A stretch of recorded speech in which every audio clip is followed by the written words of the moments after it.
Western Illinois head coach JD Gravina, 14th season with Western Illinois. Last year, he set the school's all-time wins record. So, Coach, just what are your thoughts about, in general, thoughts about this upcoming season? And we'll get to some questions. Yeah, I'm excited about the season and the conference in general. I mean, I think the conference is going to have a group of pretty good teams and a lot of different playing styles, so it should be fun. I'm really excited about our team. I mean, this is the first time, maybe ever, where we've had such a good group of forwards and kids that can score it around the basket. We're kind of known as every AAU coach that calls me, they have a guard shooter that's a little undersized and a little slow, but man, she can really shoot it. And so we always kind of have that reputation. I think this year we're more athletic, we're faster, we're a little bit bigger, more physical, and again, we can score around the basket. So as a coach, that makes your job a little bit easier, and I think allows you to play at a higher level. So looking forward to that. We have a little bit better non-conference schedule as well to help prepare us for OBC play. So that should really challenge us. You got a question for Coach, let me know down in the chat and I will call on you. And but I got one more for you. You talked about that, some excitement and just OVC in general. Coach earlier just talked about women's basketball in general and just maybe the excitement where it's at compared to, maybe the highest it's ever been. Can you talk to that a little? Well, man, just following and watching the NBA or WNBA game last night was just incredibly, just the intensity of the game and the emotion, the crowds, obviously kind of the Caitlin Clark factor. I saw that when she was a freshman at Iowa and we played against them. Held her to her second career low, by the way, just saying. So, and it's been more than that, as everyone will tell you. But I think that's kind of sparked it. And I think people are starting to realize the game that women's basketball is, and how, even though in ways it's different than men's basketball, I think some ways better. I think it's really been fun to watch, and that has definitely happened, on a more local level too. I mean, I see little boys in the Macomb community that really look up to players on our team, especially Reagan. And again, I just see the support that we're getting growing, and people seeing our players as big time celebrities, and not, just women's basketball players like maybe 10 years ago. And so that's been really fun. Again, as kind of an older guy in women's basketball, to know where it's came a little bit. I mean, my dad was a high school girls basketball coach in the 80s, where the girls didn't jump when they shot. And so I've seen it progress really exponentially, and it's been fun to watch. All right, we'll go to some of our questions we got here. John, you're up first. Go ahead, John. What's going on? How are you doing today? John, how we doing? Pretty good. You're gonna live on What an that Kate. Dodgers hat you're wearing? Yes, it is. I mean, did you expect otherwise?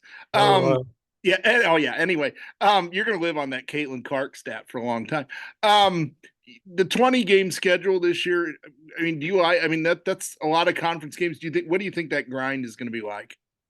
I think it'll be tough. And I mean, every game in the league, I just have never seen a league that has so much parity. I mean, it's just night in, night out. It's like on both sides. I don't think there's a game you can't win. So that makes it more intense. And I don't think there's a game you can't lose. So that's going to make it a really big grind. I like the 20 game schedule um, just to make it even. I thought last year when there were a couple teams that you didn't play, it gave one team an advantage, or that team. And I did like not having to go to Arkansas Little Rock. But I like the 20 game season. And I think conference basketball is the focus. So you still have enough games in the non-conference to make a little bit of money, and to prepare your team. But at the end of the day, it's about that conference season. So the more the merrier. You and I kind of talked about this yesterday, but your summer trip, what did you take away from that, from a basketball standpoint and an off the court standpoint, and how much has that kind of helped as you get into this season? Yeah, I think really off the court, I felt like it kind of bonded our team, and it let me get to know the players on a much deeper level, especially our freshmen. We're just around them all the time. I'm seeing them get outside their comfort zone, being adventurous. Some of them might have been scared to whitewater raft or zip line. Some of them were hanging upside down zip lining. So just getting to kind of know them a little bit in a more relaxed atmosphere, I think was great for me. And I think that can carry over to basketball. And then just that bond. I mean, we've got a really tight circle. I mean, I kind of feel like we're It's kind of us versus everyone. And I think that trip helped form that. And then from a basketball perspective, it was really about it. It helped that summer. We got a little extra practice time over the summer, and we felt like we were preparing for games. Even though the games on most of those international trips, aren't hugely competitive, but still the preparation for going and playing some games, I think, really helped us. Thanks. Got it. Anybody else has one, just let me know down in the chat. What last year was Western's obviously your first year in OVC, and to play off the question, did anything surprise you last year? You said parity, but did you learn something that you weren't expecting? A lot. I mean, I think that the Summit League just had such a specific style of play. And we had played quite a few OVC schools, but I think that we played a lot of the schools that played in a similar way. And so we knew that it might be a little bit quicker, a little bit more athletic, but I think we were still a little bit surprised of just how athletic from a quickness perspective. Summit League had the tall, strong athleticism, and I felt like the OVC had a little bit of the quicker, active hands athleticism. And I think it took us a little bit to adjust to that, and that's something we're going to be better prepared for again with our non-conference schedule, with some things we're doing in practice to try to be able to handle a little bit better. We're going to hear from Reagan in a few minutes, but just talk about her. Does the season she had last year, what you expect from her this season? Reagan who? Oh, Reagan McCowan. Yeah, she had such a special season, and it's crazy because I 100% knew she was going to be a star. Um, I thought she would have a really good freshman year. I didn't necessarily prepare myself for how big of a star she would be right away. We really didn't have time. We were kind of learning with Reagan as the season went, as far as, we weren't necessarily prepared to run most of our stuff through Reagan like we ended up doing. And so that was kind of I think a work in progress, where this year we have a little bit better idea of, the type of player she's going to be. And, the cool thing about Reagan is she's just going to get quite a bit better. I mean, she does things in practice. I think she probably used about 30% of her repertoire in games, because in games you go to what you're most comfortable with. And, Reagan, she starts using counter moves and step throughs and putting the ball on the floor a little bit more. She really is probably the best one-on-one player. Well, definitely the best one-on-one player I've ever coached. And so to have a tool like that is really, really a luxury as a coach. With this year's team, if somebody saw where you are right now versus last year's team, what are the differences? Where do you think maybe you're better than last year's team? Yeah, well, like I mentioned, kind of knowing who we are, especially with Reagan. And then, our transfer, me and Castro, is just, to be honest, he's a lot better than maybe I even expected or knew. And so now we've got two kids that can kind of score it around the basket, but could also step out and shoot it and stretch the floor.